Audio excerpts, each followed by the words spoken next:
He grew up here as a child. He grew up here. His family survived, thank God, the massacre of 1929.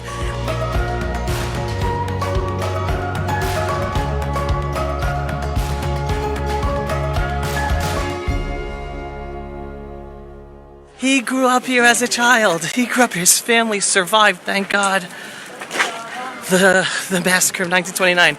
We just heard this Yossi's story. Unbelievable story. Yossi, Milim Shel Koch and his daughter and granddaughter, they came special for a trip here to Hebron to hear from Yossi. יש מילים של חוזק לעם ישראל? כן, עם ישראל חי, עוד יוסף חי. עוד יוסף חי. עוד יוסף. וזה יוסף. זה יוסף. תודה רבה רבה. And everyone, you can come here and listen and meet Yossi, because he gives tours here. Beit Hadassah. Ben, you heard from Yossi. All right. Anything special you want to tell us that Yossi just taught, that you heard from Yossi this morning? It was just an honor to meet these old-timers to share their stories with us. Unbelievable, because he had his brit here. Now, ready for this? Because I was a little confused at first. He had his brit here in Beit Hadassah. There's a little shul down there in 1933. So you're going to say, how did he have his brit here in 1933? Because the massacre of the Jewish community was in 1929. So his family was here, but his father, months before the massacre, because he ran a snack place where the British officers used to sit and eat. He overheard months earlier that the Muslims were planning a massacre on the exact Shabbat that the massacre happened. So Yossi's father told the leaders of the Haganah and the leaders of the Medina and the leaders in Hebron, all the Jews have to leave and get out of here for that Shabbat because they were planning the massacre. And he grew up in this building. And Yossi grew up in this building over here. Wow. He grew up in this building right here, right? And his brit was in Beit Hadassah. Thank you, Ben. So ready? What was I saying? Oh, so his father warned everybody. His father warned, but no one would listen. But he took his family out of Hebron. He brought them to Yerushalayim the week before the massacre. But he himself coming back here. Now, the British, remember what I told you? The British officers knew a massacre was going to happen. The British officers were responsible here to protect and look after the community. Do you think? Oh, I'm fine, thank you. Do you think the British officers did anything to stop it? Not at all. The British officers stood by, and the Moshel, the British governor of Hebron, he knew as well. And they let the massacre happen. And Yossi's father stood on the roof and he screamed out to the officers after when the massacre was taking place, because his father came back. He took the family to safety in Jerusalem. So his mother and siblings were in Jerusalem. Again, he was only born in 1933, but his family was here in 1929. And his father took him out the week before, and it was Yossi screaming from the rooftop to the British officers to do something to stop, and finally they shot in the air, and the Arab Muslims ran away. But that's after 67 innocent Jews were massacred. And then, okay, so the massacre happened. Yossi's family returned here in 1931. He was born here in 1933. His brit was in Beit Hadassah. And then they heard again that the Muslims were planning on rioting again, and those were the riots of 1936. So the whole Jewish community left Hebron in 1936, not to return again until after 1967, when we liberated Judea and Samaria in the Six-Day War. Now, Ben and I were here in Hebron, and there was a special tekes ceremony at the cemetery. We never got there because we decided to stick around with Yossi and hear him telling his stories. What better than not just remembering the dead 67, the murdered Jews who lost their lives here, than to relive the story and revival of the Jewish community of Hebron from someone who his family survived that massacre, and that he himself lived here for 5 years back in the 30s. Anything else you want to?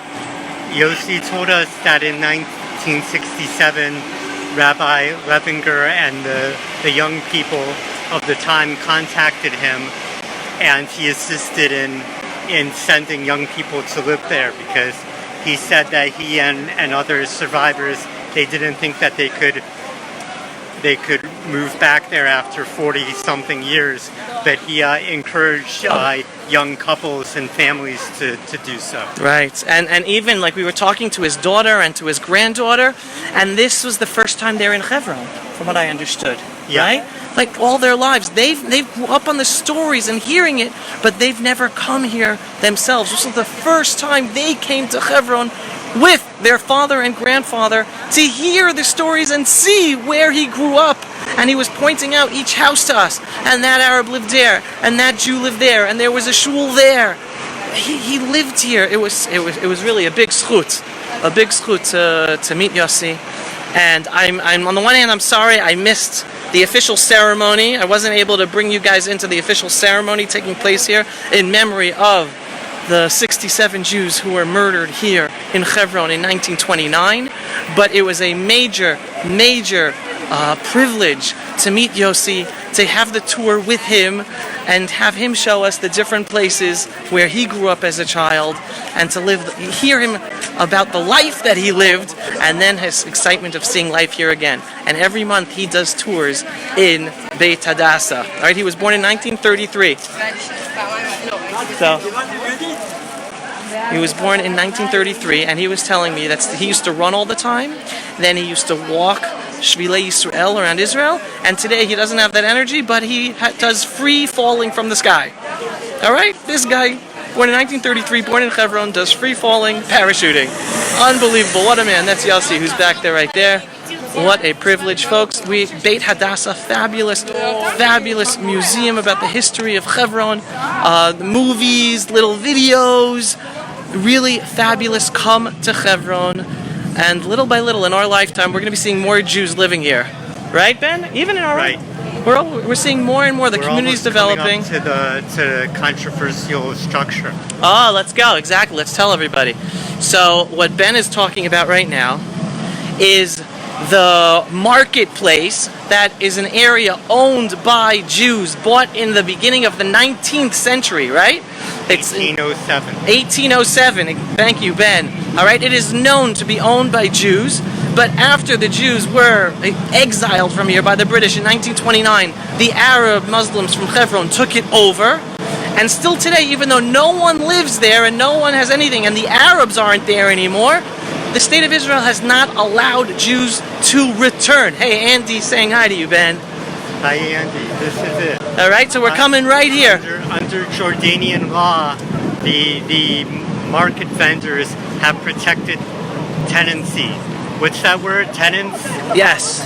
Yeah. So they have to get through this law, even though the Jordanians took it, and technically, there's deeds in Arabic that I've seen that still hold up to this day.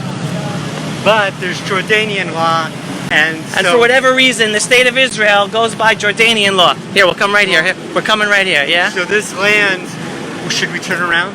Yeah, we'll get this behind us. So we can see the building. Okay, it's right here behind us. So this is it. So this land, there's deeds from 1807, but the structure was built by the Jordanians. So who owns it? We'll find out. Right, so, and in the Jewish community of Hebron, they have been pressuring the Prime Minister to finally allow Jews to return here and for the Jews to live here, since it is Jewish property. So we're going to find out. I want to show you something in there. Let's go. Oh, how about this? We have Ben Bretsky showing us stuff here.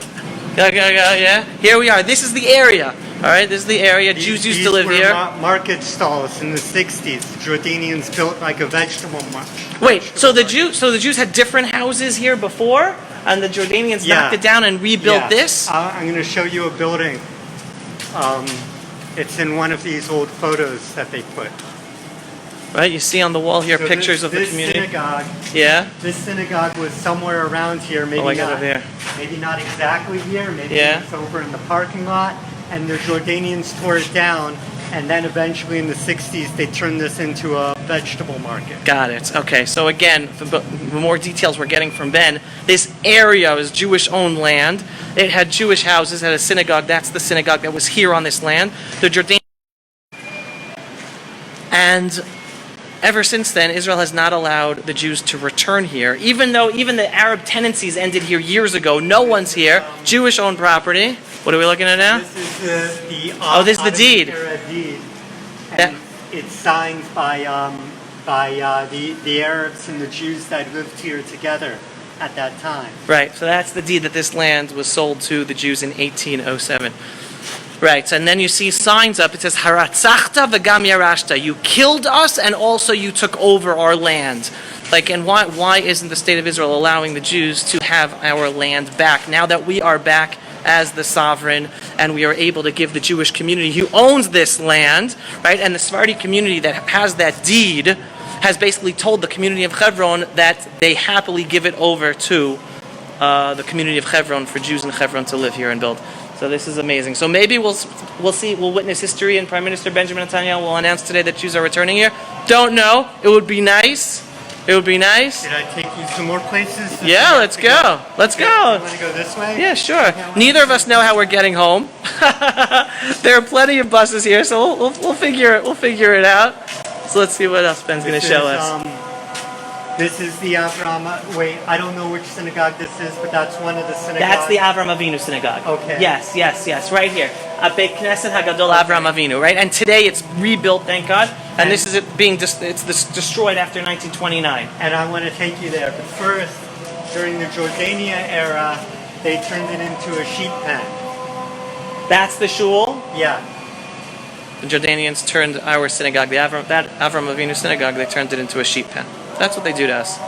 And now I'll take you to how it looks today. Let's go. Yeah, it's a beautiful shul today. And this is now we're in the Avraham Avinu neighborhood, right? This is the Avraham Avinu neighborhood. Yeah. Right here behind us. That's the Avraham Avinu neighborhood. All right, so let's go to the shul. And I just want to tell all of you folks who are not familiar with Hebron, the biggest lie that Israel haters use, and they love to use Hebron as the occupation, right? Because they show a street that's empty of Arabs, and they say, look how horrible the occupation is, that Jews are, this tiny amount of Jews live here, and it makes life horrible for the Muslims. I want you to look at a picture of Hebron, because Hebron today is 97% Judenrein, right? Jews are forbidden in 97% of Hebron. Only Arab Muslims are allowed there, under the Palestinian Authority. It's Jews who aren't. Arabs are allowed in this section. They might not live here as much as they used to. Here we go. Let's go to the shul. Ready?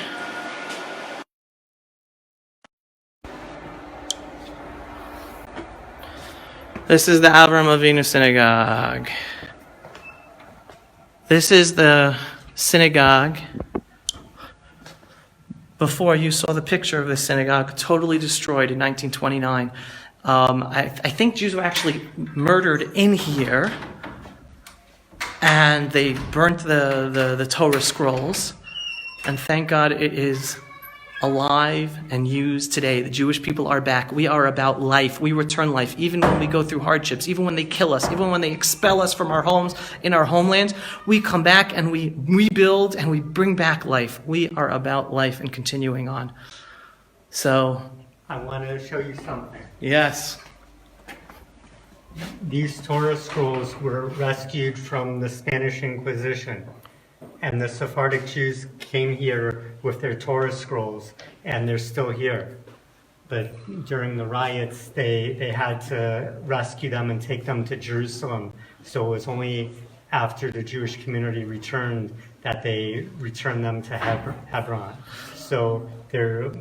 When was the Spanish Inquisition? 400 years ago? 1492. This is a Sefer Torah from the 15th century. Now, the other amazing piece of information that Ben told me before, I didn't even learn this, is that the revival of the Jewish community here in Hebron took place by Jews who were expelled from Spain. Right, Ben? And they came to live here in Hebron, right? The Jewish people, even though we were successful in Spain, then there was the Inquisition and the expulsion, and Jews had to run away.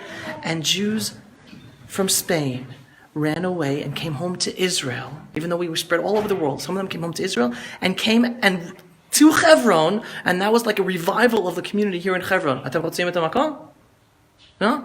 And here you're looking at a Sefer Torah that was saved from the Spanish Inquisition, right? From Spain. This is a 15th century Sefer Torah, right here in the Avraham Synagogue. And once again, I will repeat what I said before. Even though the 1929, the Muslims came here, they massacred us. We were expelled by the British. They destroyed this beautiful synagogue that you see behind me. You saw the picture of its destruction. We are back home. The Jewish people are we're about life. V'chai bahem. No matter what our enemies do to us, we come back. And we come back and build more, and learn more, and give more life, and give a blessing to everyone who wants to live peacefully with us. And that's what happens with those who want to live peacefully with us in Hebron. And again, don't listen to any of the lies of people who say, look at Hebron, look how horrible what the Jews do to the Arabs. 97% of Hebron is only for Arab Muslims. Jews are forbidden in 97% of our holy city. We only have 3%. And they say that we're a horrible people and that we're occupiers and we don't belong here and we do horrible things. The ones who have apartheid are the Arab Muslims against us. But those Arab Muslims who want to live in peace with us can live in peace with us. So again, you want to show people the truth about Hebron, give them an aerial picture or video of Hebron, because 97% we're not allowed in. And it is one of the most successful economic cities in the Palestinian Authority. They are succeeding far and beyond what they're doing in other cities in Judea and Samaria. And yet the world likes to show you pictures and show how horrible the occupation is because of Hebron. They are thriving in Hebron. Thriving in Hebron economically. And it's the Jews that we can't build, that our own government is not allowing us to build as much as we want to grow our community here in our holy city. Anything do you else? want to go to the Ashkenazi Synagogue? Let's go. We're here. Let's do it. Should I close this? Sagur? Let's do it. להתראות. Shalom. All right, let's go. We're here in Hebron. Let's do what we can do.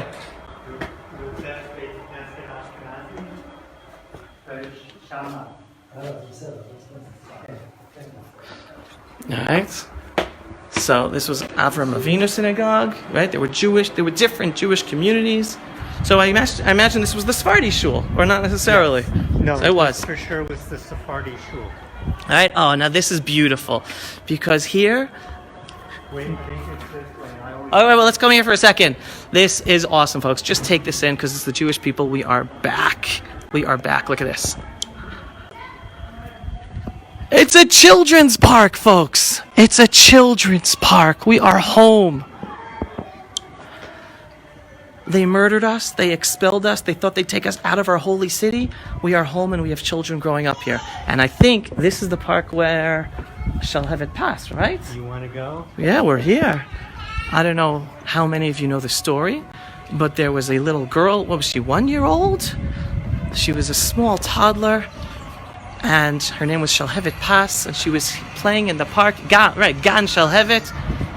Wait, but didn't it take place in there? It didn't take place in there? It took place in here because these are the hills that the Israeli army eventually had to take.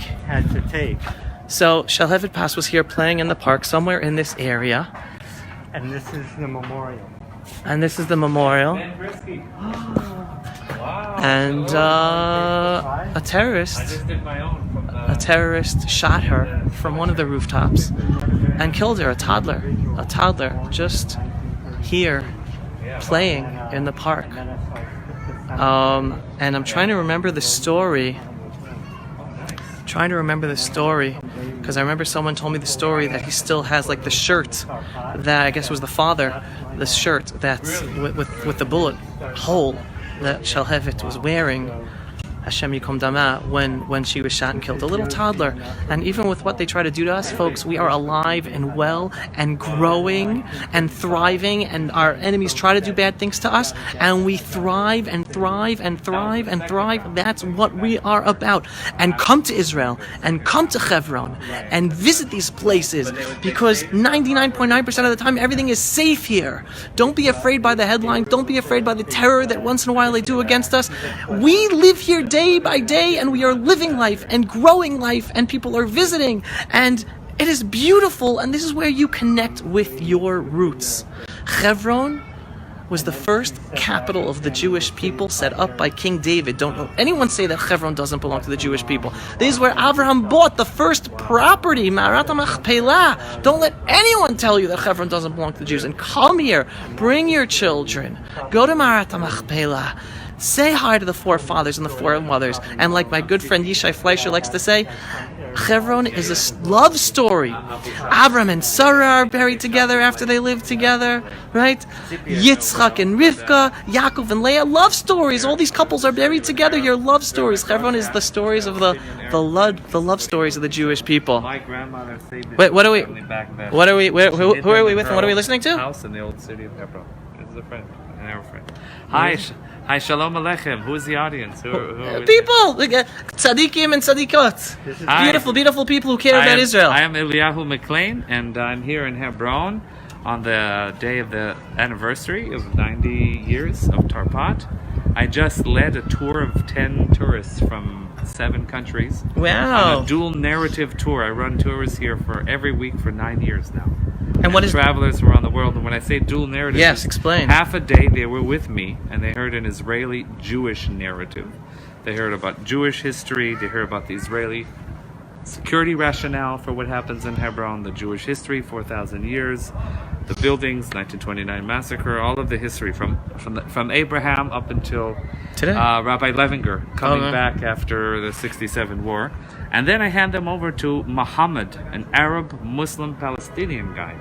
And half a day they're hearing the Palestinian narrative with no Israeli Jew present, even to give a contra. Okay. Unfiltered. Okay. Unfiltered and full on, and the idea is they can hear for themselves. Yona saying hi, Eliyahu. Yona Morgenstern. Hi, shalom. So half of my tourists right now are just behind us. They on went- the other side in the Arab market, which is in their 100 meters. So tell me this: have you heard feedback from people afterwards, after they experienced the tour? What their thoughts are? Please. First of all, 10% of my tours, and I do this tour every week now for 9 years. 10% are pro-Israel from the beginning, and like Christian Zionists, and Okay. their viewpoints are affirmed, and they'll whisper, Eliyahu, what you said was best, and the other guy said X, Y, Z. 10% will be pro-Palestine, full-on activist or strong points of view, and they don't want to hear what the settlers have to say or the Israeli military justification for occupation Nothing. or anything like that. And then 90% are in the middle. They're just tourists who don't know better one way or another. They're just curious. They just Right. want to learn about the situation. So the resounding comment I'll get from a lot of them is, The 80%? yeah, Yeah. we left confused. You look confused. Confused is a success. That's good. That Good. means That's they've good. heard. Most of the world is telling them there is no Jewish story in Hebron. Right. And if they are here, they're colonial occupying settlers. Right. Okay, and they have no reason to be here. So if So they're they- confused, That's good. At least that's good. They heard. At least there is a story to tell. Right. The Jewish point of Right, Israeli right, point of right, view. right. Right, and So 'cause- my goal is to confuse people. Right. Again, You know? Heather's asking, is that the Abraham dual narrative tour? Yes, Abraham Hostel Dual Narrative Tour. It runs every week, Sundays and Wednesdays from 8 a.m. Leads from Abraham Hostel in Jerusalem. And I take them to Hebron, and with them half the day, they're with an Arab Muslim Palestinian guide. By the way, I sneak Muslims into the Jewish side. I sneak Jews into the Muslim side. It's no problem. Even if you're Israeli, even if you're Jewish, I can get you in wherever you want to go. Okay? Like honestly, hearing the word narrative to me Yeah. makes me cringe. Yes, I sure. hate the word narrative. Sure, Narrative yeah. basically means that you don't Yeah. accept that there's a truth. Sure, Right? 'Cause yeah, there is of only course, one truth. Of course. They're But for an different. international audience, if I just call this the Jewish People's Truth in Hebron tour, would they sign up for such a tour? No, totally understood. Unlikely. So they get a strong dose of Right. Israeli Jewish truth on my tour. Don't Right, worry. right, Don't right, worry. right. No, But- no, But you're there's right. the way went that's on it, and I Ben had a was on good it. experience. Yeah, Ben Wait, was did on you go to it. the other side also? Yes. Yes. What was that like? Wait, for how were you? you allowed? You allowed the Palestinian Authority side? They don't check. They No, don't this check is, so closely. I don't check. The 80% is Palestinian Authority. 20% H1, is Israeli. H1 downtown. But within the 20%, there's also in an H2, Arab it's called section. H2. Oh, you're yeah. talking about in. So they don't go to the Palestinian Authority section. They do go to H1 also briefly Okay. into downtown. Into Go downtown, right? yeah, And by the H1. way, I know not everyone knows this. The biggest successful mall yes, in the it's- Palestinian yeah, Authority it's right there. is in Hebron, right? Sure, it's in sure, you Hebron. see it on the tour. I They're show it, living I show good it. in Hebron. Yeah, people say, is that it has a big dome over it. Right. They think it's a mosque. A mosque. I Right. say, no, that's the largest shopping mall in the Palestinian And I area. always say, are we in liberated Judea? That's one narrative, or occupied Palestinian West Bank, Right. depending on who you ask. So I say, do this test at the end of when you're in the Arab market. Yeah. Say, hey, ho, ho, liberated Judea is the way to go. See what reaction you get. And then I say, go to Machane Yehuda, the Jewish market, and say, from the river to the sea, Palestine will be free. And drink a beer, and I can assure you, after 30 seconds, the beers will start to fly. So this is what I say on the tour, that people are very attached how we call this piece of land. Right. Liberated Judea or occupied Palestinian Right. territory. Right. Yeah. Eliyahu, Yeah. who they do a lot of. בגלל ראש הממשלה מגיע. ביבי שמה. אי אפשר. כן, עד 6:30. אפילו יותר. 6:30. He's asking if פתוח, הכל he's asking פתוח, if חוץ מהמקום. the tomb of the forefathers is open.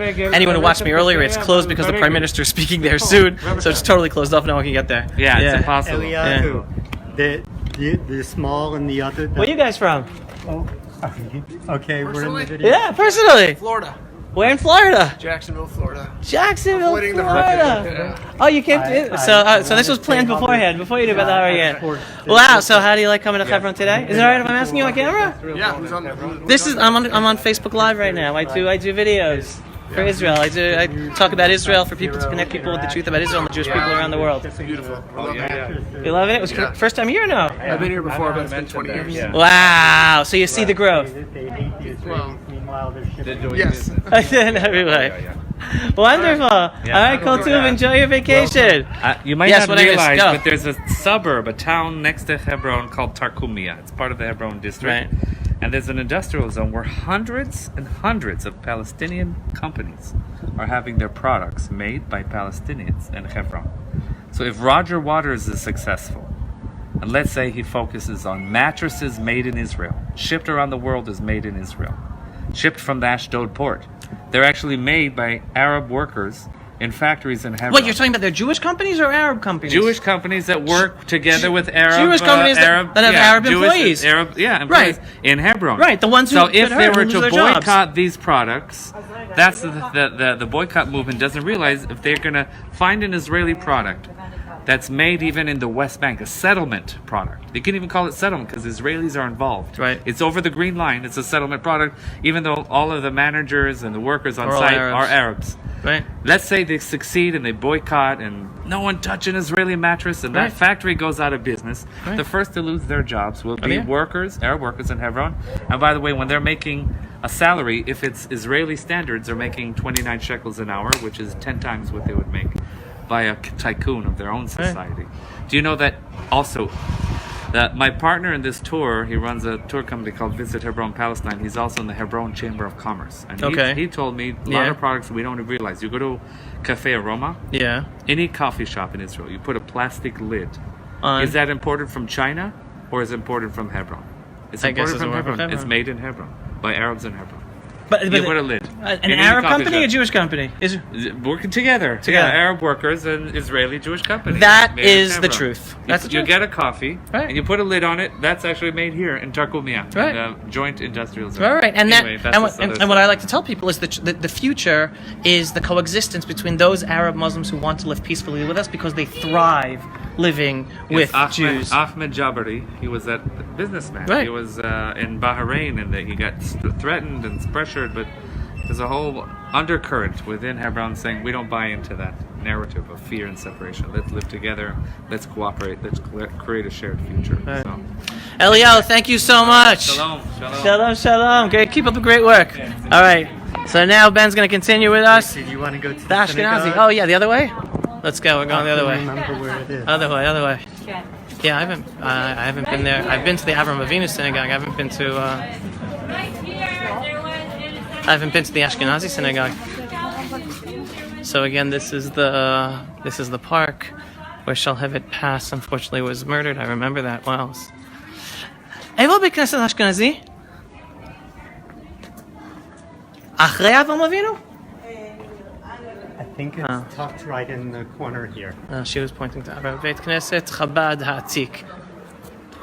Yeah, that's it. Is that it? Yeah. All right, let's go. Yes, Yona, the BDS is hurting the Arab people. Correct.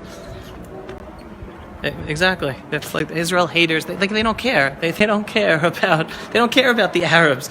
They just want to hurt Israel, and they don't understand the true implications of their actions in boycotting Israel and these products produced in Judea and Samaria that are produced by Arabs. Is this it? Let's go.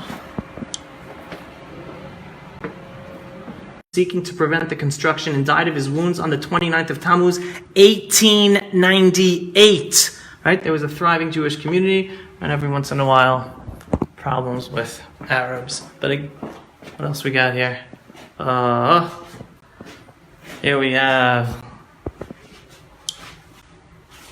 This is from the handwritten letter.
Sorry, that's my.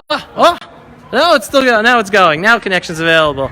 Okay. All right. So I don't know what you guys saw or didn't see because I think we lost connection.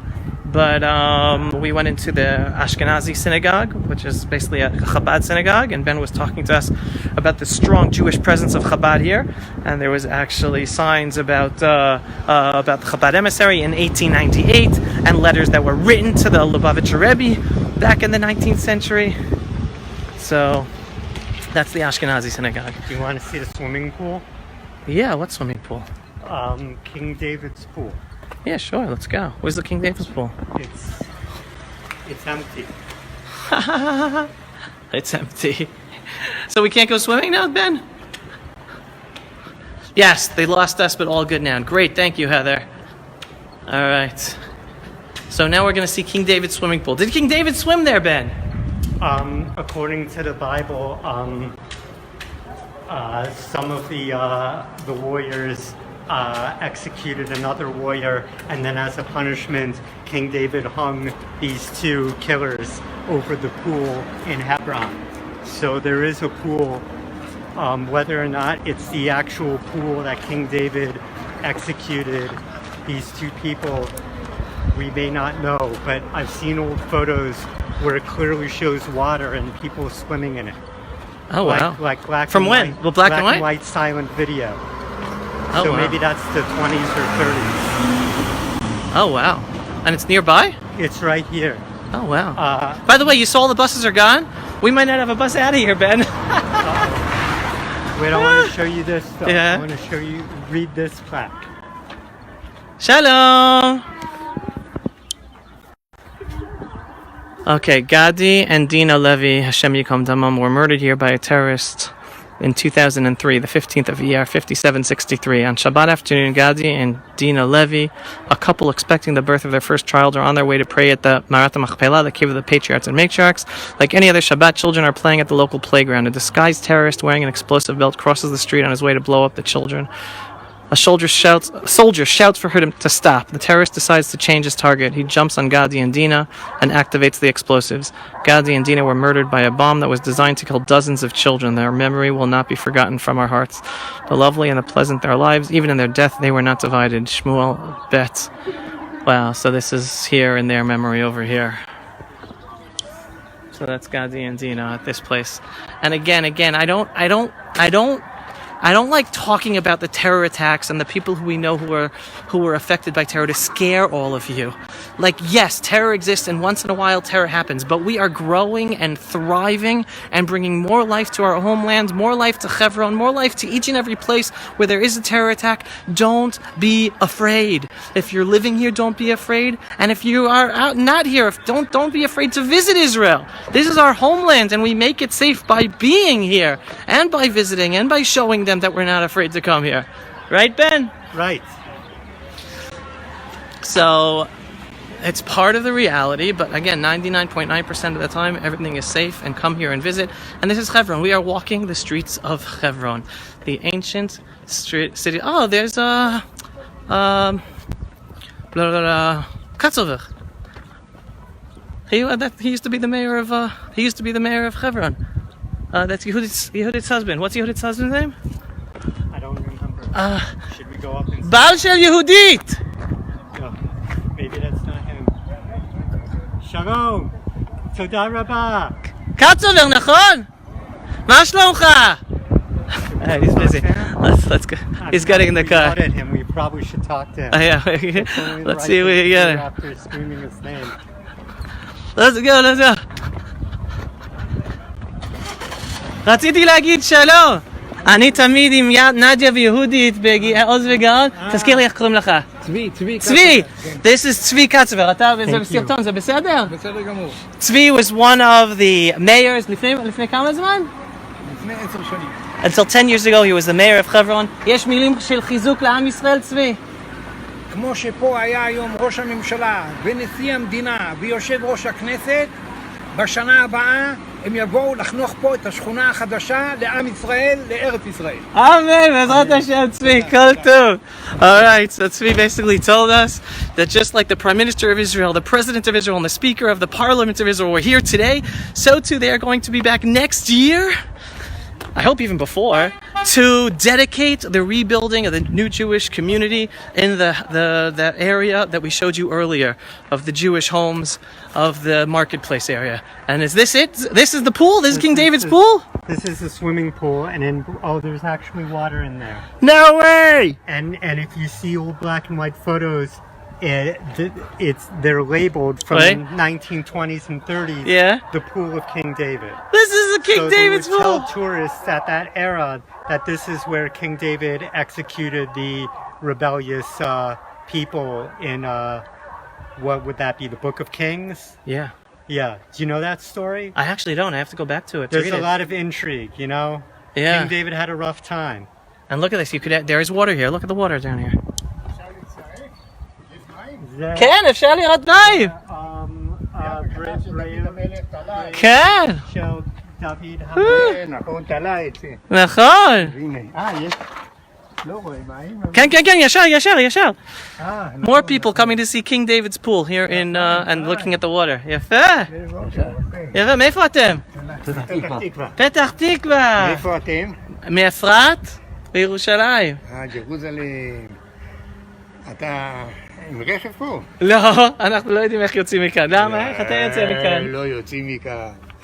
זה לא בעיה. איך לצאת זה לא בעיה. למה? איך אתם יוצאים מכאן? איך להיכנס זה בעיה, אבל לצאת לא בעיה. ברוך השם הגענו. He's asking us if we have a way out of here. We said we don't have a way out of here. All the buses left. There were how many people? There were a lot of buses here today. Brought a lot of people for this official 90th anniversary of the massacre of the Jewish community here in Hebron in 1929. Right, 67 Jews were murdered, and they had the official ceremony. So all the buses left. So Ben and I are going to figure out how to get out of here. To the abandoned building, or not? Yeah, let's go. Which abandoned building you're referring to? This one. Ben is taking me all these places I've never seen before. Wait, let me take it from here. Wait, before I get run over by a car.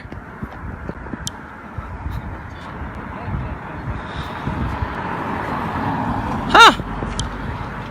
So Ben's telling me this is an abandoned building. So now let's hear what Ben has to say about this abandoned building. What's important about this abandoned building, Ben? I have no idea.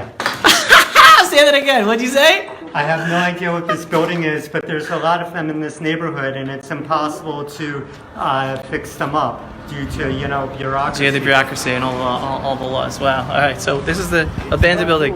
מה? What לא is טוב this? שאתם נכנסים כל מקום, אתם לבד, אין לכם פסטולט. בסדר. לא, זה לא, זה מסוכן. כאן? כאן מסוכן. אוקיי.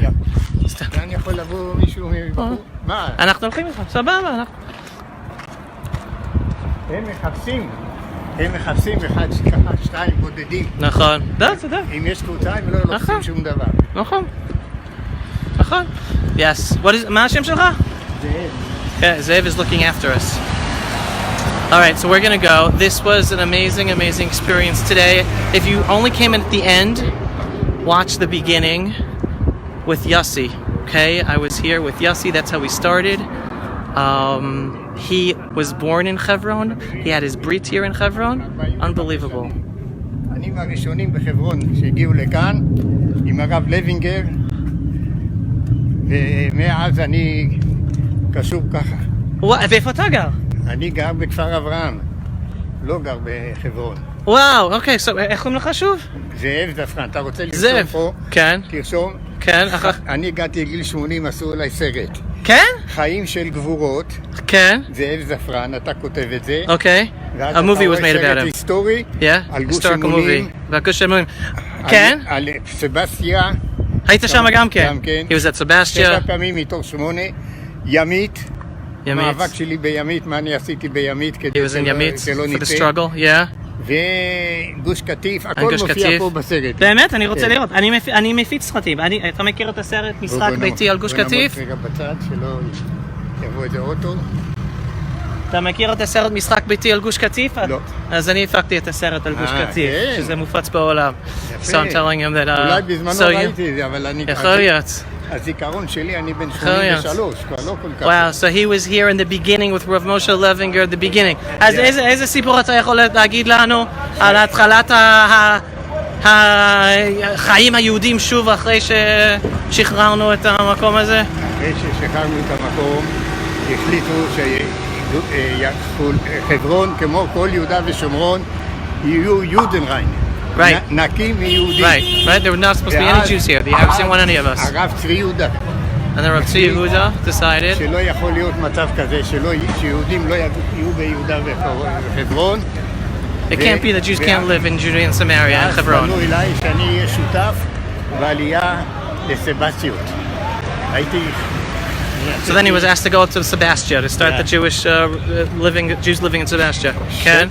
7 פעמים מתוך 8 שעליות לסבסטיה, לקחתי חלק בשבע. בעזרה בלוגיסטית, עזרתי לוגיסטיקה. Right, so he helped in logistics for 8 times. The Jews went up to Sebastia and then the government removed them. Then they went up again, then they were removed. Went up and removed.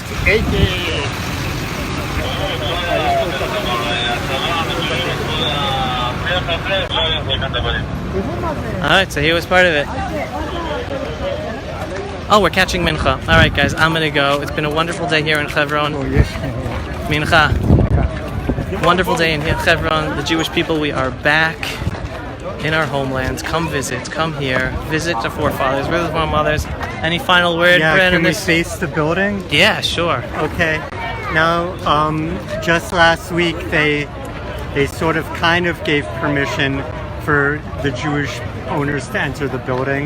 Right, this Bat Machpelah. This is called Beit HaMachpelah. You notice the Israeli flags are on this section, and then the other doorway is Palestinian Authority flags because it's not 100% yet, and this was empty for decades. But when the Palestinian Authority activists heard that Jews were moving in, they decided to jump on that and move in the adjacent property. Or it might be all one connected building, I'm not quite sure.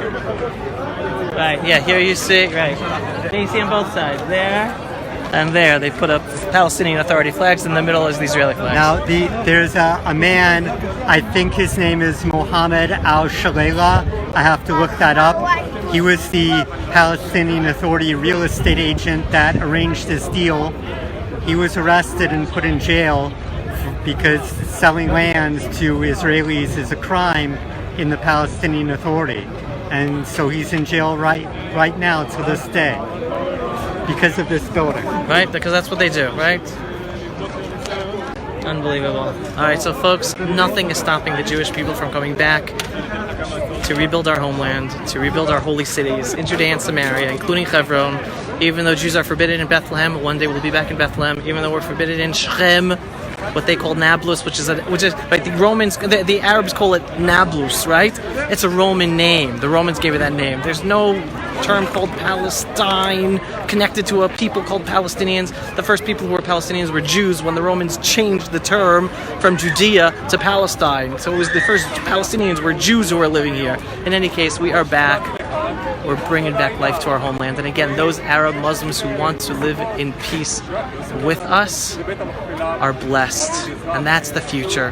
And we're just looking for the Jewish leadership for Israel to bring about that better future, to stop appeasing the Arab Muslims around us and to act strong and act as the sovereign, not just in Hebron, not just in Judea and Samaria, but act as the sovereign in the Negev and in the Galil and in Jaffa and in Jerusalem, so that there's one rule of law and stopping letting the Arab Muslims get away with literally murder and crime all over the place, because unfortunately that's what happens.